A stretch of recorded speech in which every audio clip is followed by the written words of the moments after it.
So let's talk about the different kind of graphs that we have. So first type of graph is directed or undirected. Directed means जहाँ direction हो और undirected means जहाँ direction ना हो. So start with the definition. A graph capital G is equals to V comma E, where V stands for the vertices, E stands for the edges, in which every edge is directed is called the directed graph. जहां हर एक edge directed होगी. अभी हमने directed edge के बारे में बात की कि ऐसी edge जिसमें हम कोई direction mention करते हैं, either forward, direct, or backward, or bidirectional, or unidirectional, you can say that. तो अगर कोई ऐसा ग्राफ हो जिसमें हर एक एज डायरेक्शन शो कर रही होगी, उसको हम डायरेक्टेड ग्राफ कहते हैं. डायरेक्टेड ग्राफ को एक और नाम से भी जाना जाता है जिसको हम डायग्राफ कहते हैं.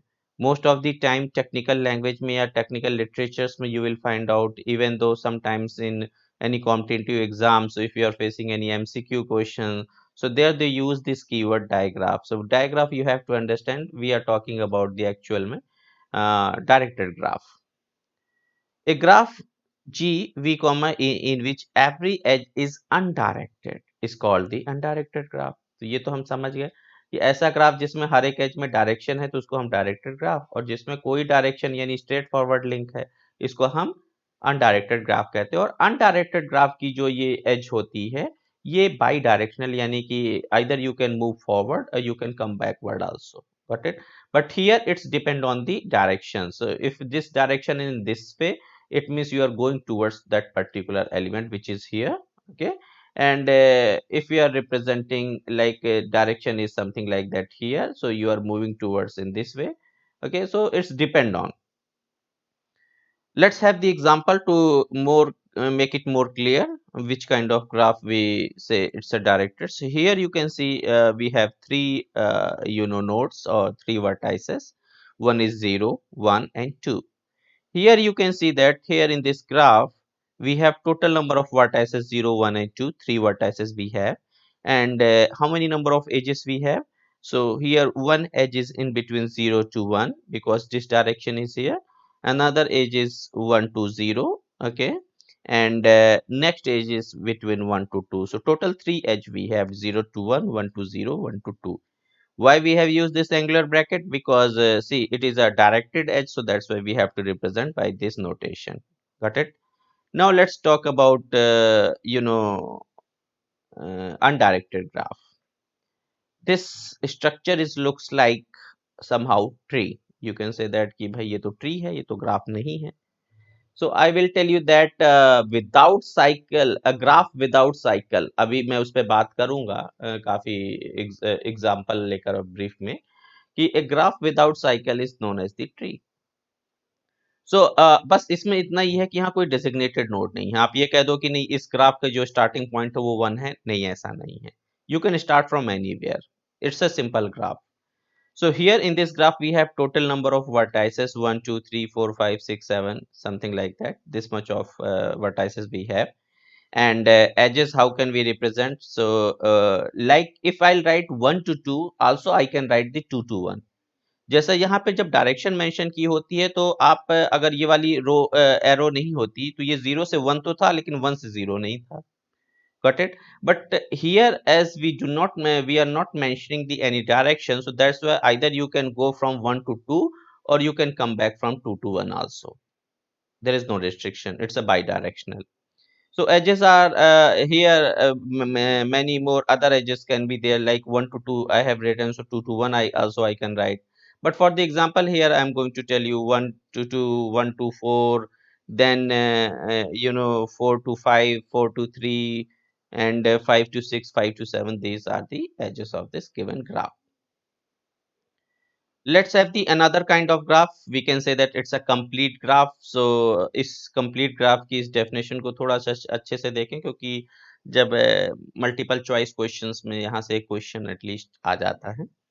A graph V, E is said to be a complete graph if there exists an edge between every pair of vertices. अगर किसी दिए गए ग्राफ के हर नोड के बीच में कम्युनिकेशन हो रहा है तो हम ये कहते हैं कि वो कंप्लीट ग्राफ है। Got it? सो एग्जाम्पल के तौर पे अगर हम यहाँ देखते हैं तो हमारे पास में 4 नोड हैं 0 1 2 3। So 0 have to communicate, should be able to communicate with 3, 2 and 1. 1 must also communicate with the 0, 3 and 2. Similarly, 2 also should be able to communicate with the 1, 0 and 3. And 3 must also be able to communicate with the 0, 1 and 2. So is it possible over here? You can see that if you'll be here 0, so one direction is here 0 to 3, 0 to 1 and 0 to 2. So means one is able to communicate with all the rest of the nodes of the given graph.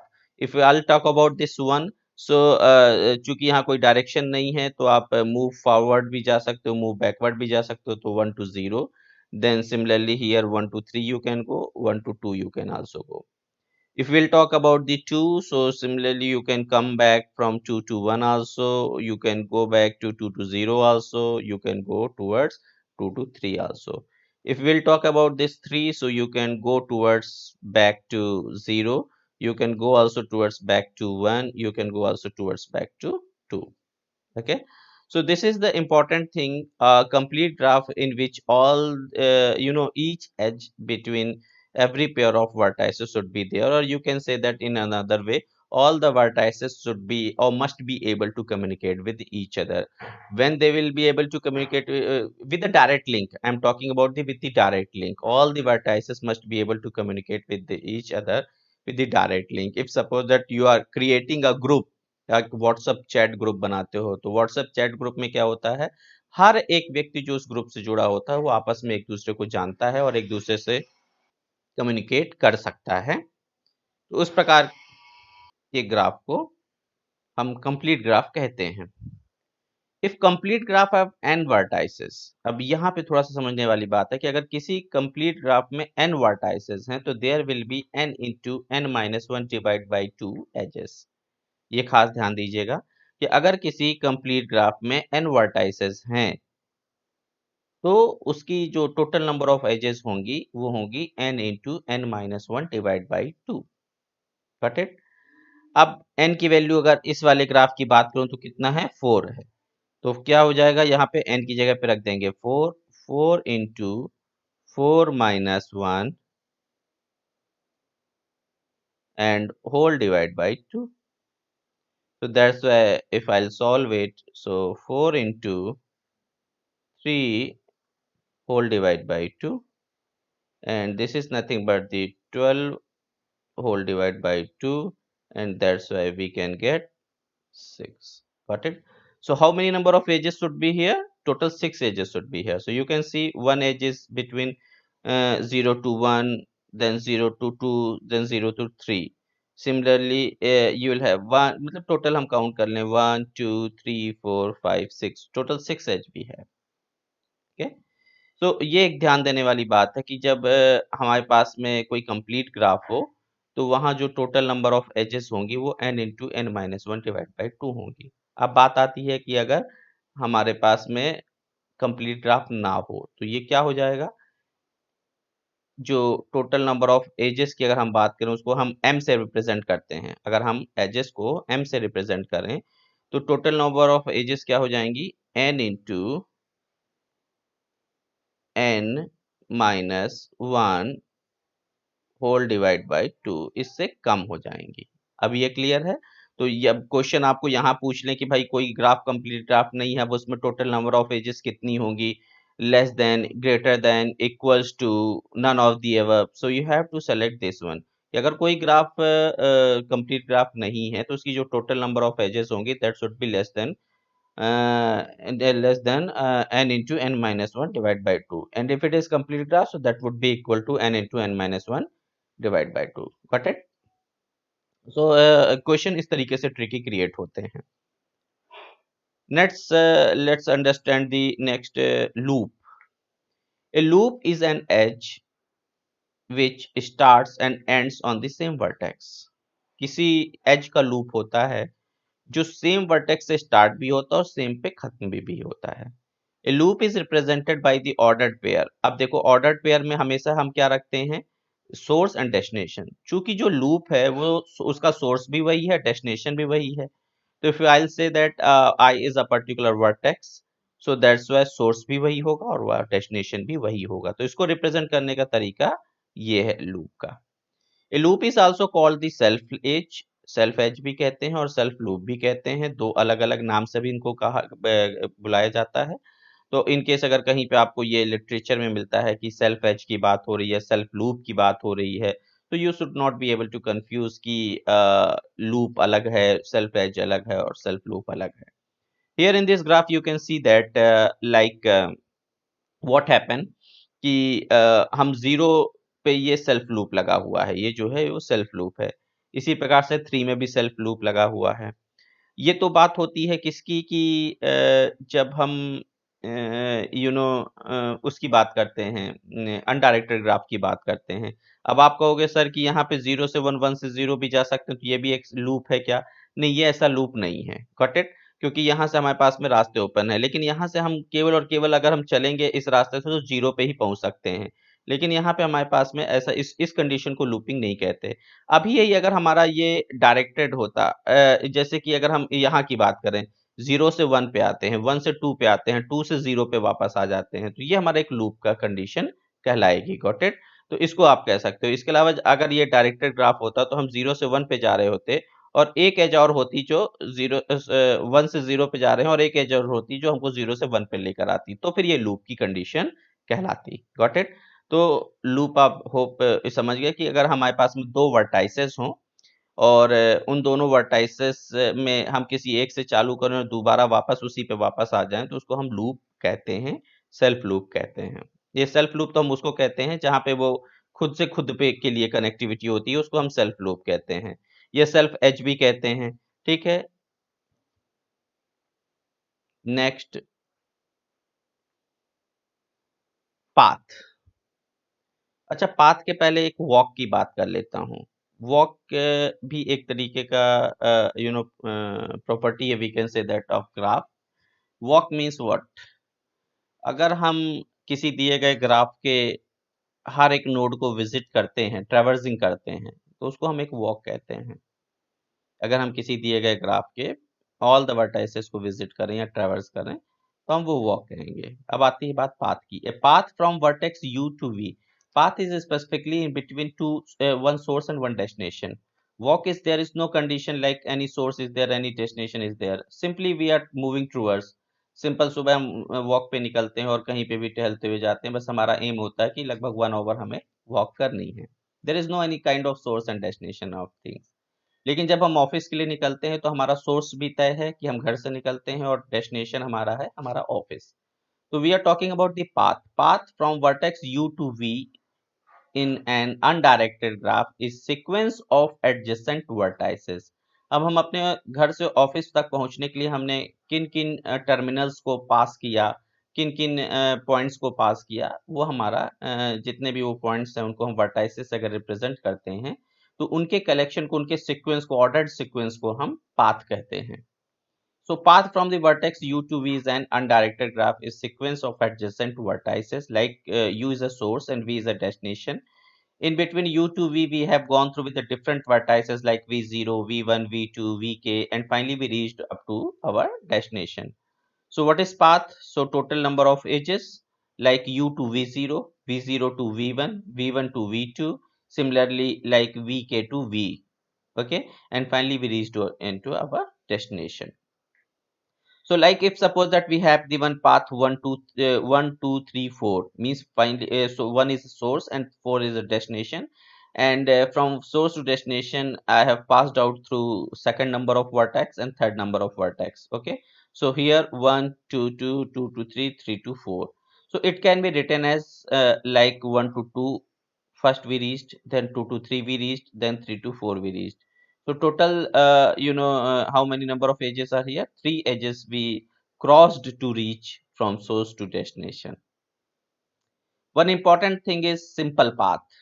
A simple path is a path in which all vertices except possibly the first and last are distinct.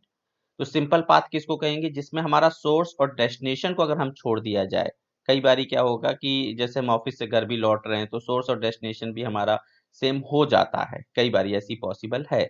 लेकिन हम simple path ऐसे path को कहते हैं जहां source और destination को छोड़ दिया जाए तो बाकी के जितना भी यू नो जो वर्टाइसेस हैं वो डिस्टिंक्ट होने चाहिए, डिफरेंट होने चाहिए, यूनिक होने चाहिए।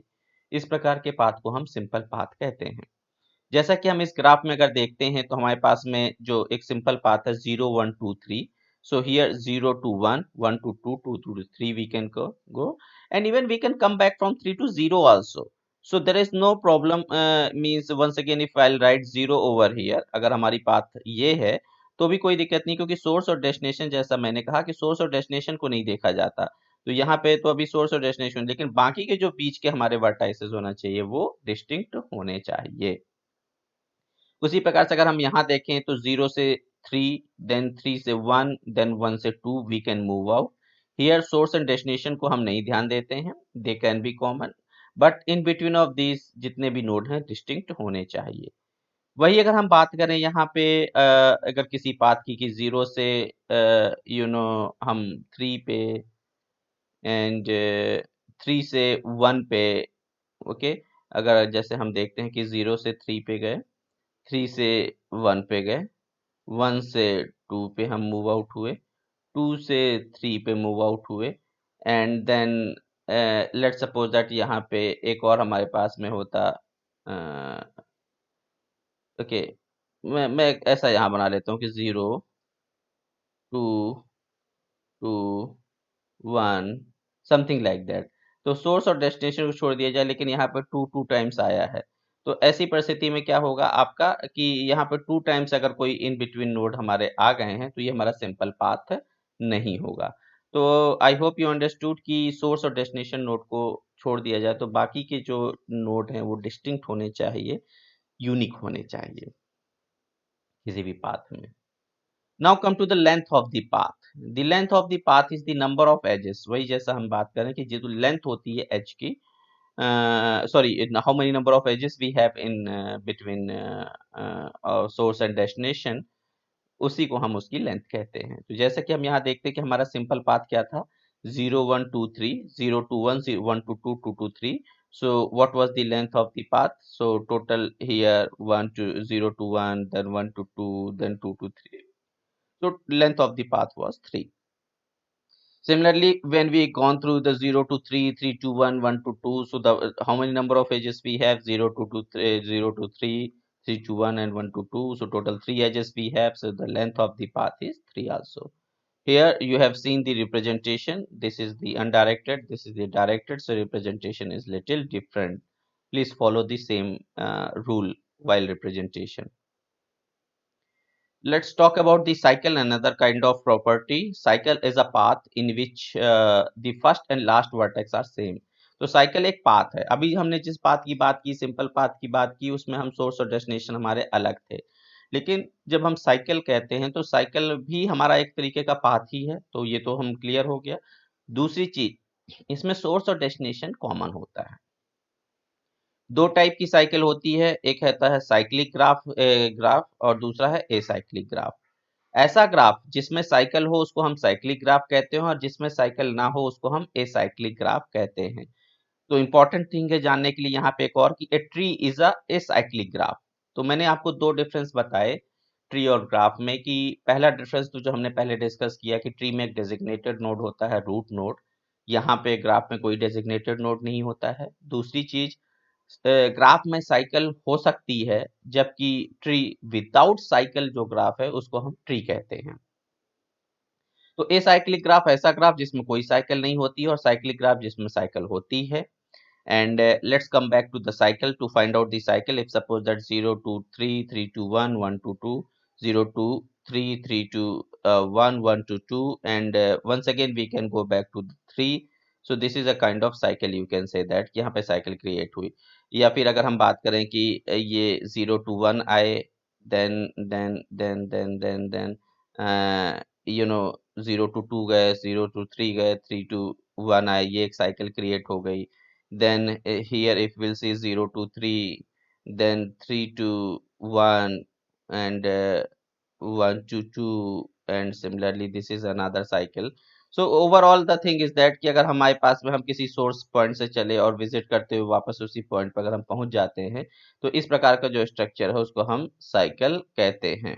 ओके, साइकिल का यूज एक मैं बताता हूँ कि साइकिल का एक इम्पोर्टेंट यूज क्या है, कि अगर साइकिल नहीं होगी तो क्या है, क्या इश्यूज होते हैं, तो इसका एडवांटेज भी क्या है। कई बार हम इसको एक डिसएडवांटेज की तरह भी लेते हैं, लेकिन यहाँ पे हम एक एडवांटेज आपको बताना चाह रहे हैं कि लेट्स सपोज दैट हमारे पास में कोई सोर्स है और एक डेस्टिनेशन है, ये दो हमारे पास पोल्स हैं और हमारा एक टेलीफोन का जो कनेक्शन है वो इससे जुड़ा हुआ है।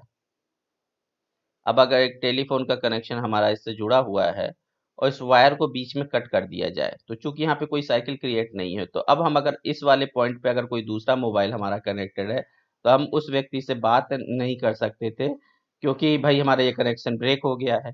लेकिन चूंकि यहाँ साइकिल्स होती है, मल्टीपल कनेक्शंस हो सकते हैं, so that's why this is another path through which we can discuss. अगर ये पाथ भी डिस्कनेक्ट हो गया तो one more path we have, we can discuss. Got it? So this is the use of cycle. Cycle is sometimes very important. Okay, and now hope you understood. We have two type of graph: cyclic and acyclic. Acyclic where we do not have any cycle. So tree is a kind of acyclic graph, and cycle where we can start from any node and we reach back to the same node. Then we can say that it is a cycle. Connected. So, connected graph. In an undirected graph G, two vertices U and V are said to be connected if there exists a path between U and V. तो कोई भी दो node आपस में connected तब कहलाते हैं जब उनके बीच में कोई पाथ हो। यानी हम एक नोड से अगर दूसरे नोड तक पहुंच पा रहे हैं तो वो कनेक्टेड है, और एक नोड से अगर दूसरे नोड तक नहीं पहुंच पा रहे हैं तो वो नॉन कनेक्टेड ग्राफ है। Got it?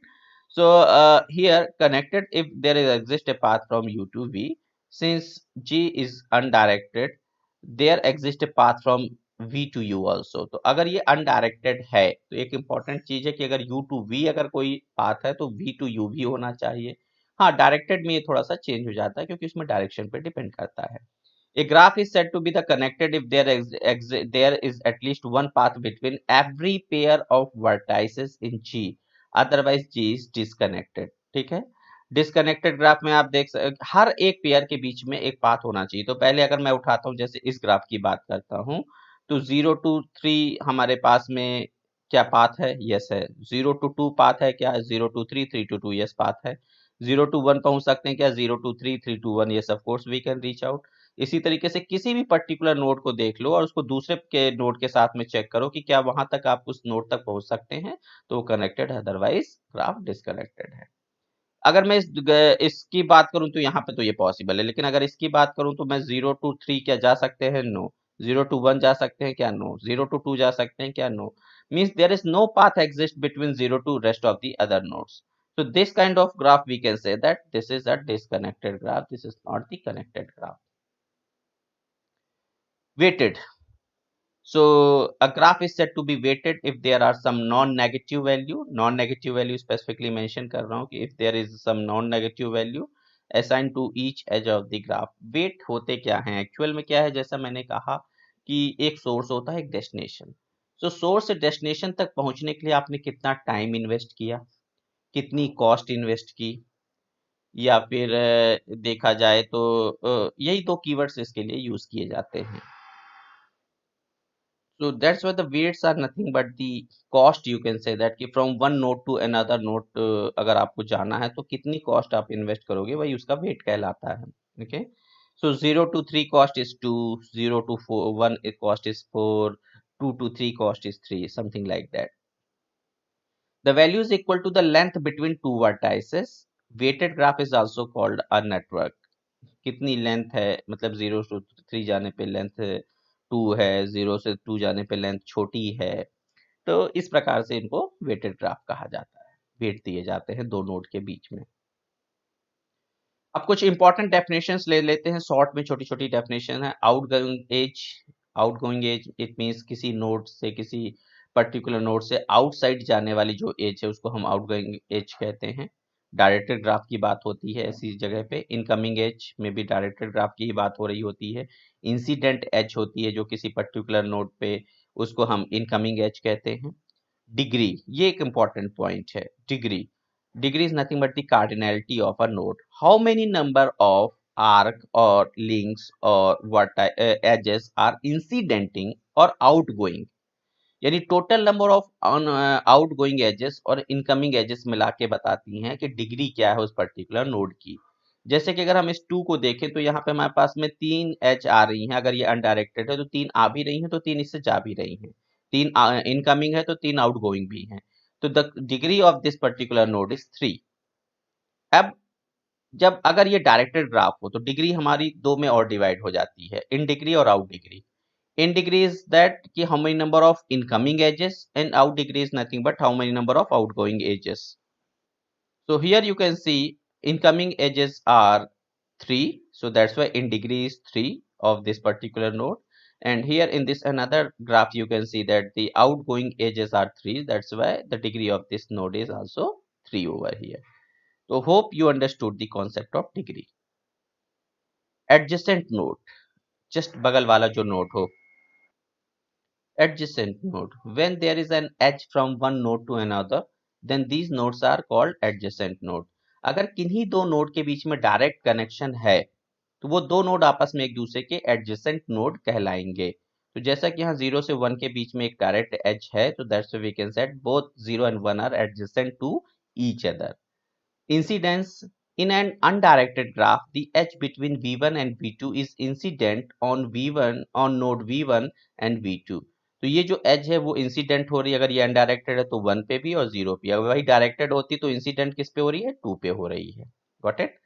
एंड 1 से तो आउटसाइड जा रही है। Okay, one most important kind of graph is a सब graph.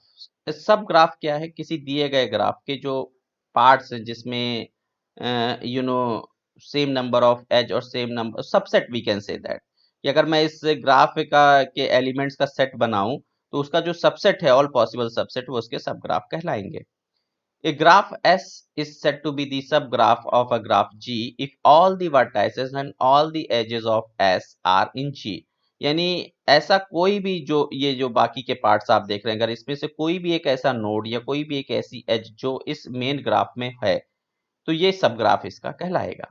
And each edge of S has the same end vertices, यानी जो कनेक्शन इसमें होगा 0 से 3 के बीच में 0, तो वही सेम कनेक्शन हमारे सब ग्राफ में भी होना चाहिए। A subgraph of G is a graph G dash such that vertices of G dash is subsets of vertices of main graph. Similarly, edges of subgraph is a subset of the edges of main graph. So here, if this is a main graph, so means each and every individual nodes are these subgraph. You can say that.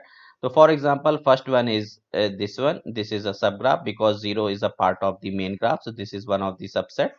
And 1, 0, 3, this is a one subgraph. 1, 2, 3 is a one subgraph. 1, 0, 3, 2 is also a subgraph, and many more other subgraphs are possible. So hope you understood the definition of the subgraph.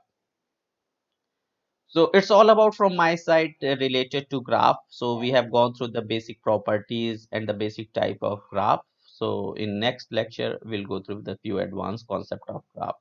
Thank you.